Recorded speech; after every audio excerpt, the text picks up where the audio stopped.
আসসালামু আলাইকুম। এই যে গাড়ি এটা দেখেন, এটা বিক্রি করা হবে, একদম ফ্রেশ গাড়ি। তো এটা হচ্ছে নাম কি?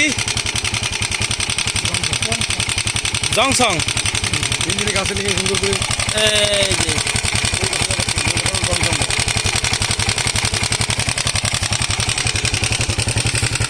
দেখেন কত সুন্দর গাড়ি, এর উপরে কোনো গাড়ি হয় না। 125 সিসি। এই যে জংসং।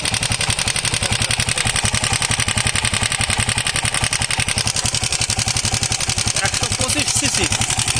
এদের মিটারটা কত সুন্দর, সব কিছুই ফ্রেশ। লাইট আছে কত সুন্দর। এই গাড়িটা বিক্রি করে দেওয়া হবে, বেশি না, একবারে 25,000 টাকা, মাত্র 25,000 দামাদামি আছে, কাগজ আছে একটা। যদি পছন্দ হয় নিয়ে যাবেন, জানাবেন ভিউয়ার্স, খুব দ্রুত বিক্রি হয়ে যাবে। ঠিক আছে, আল্লাহ হাফেজ।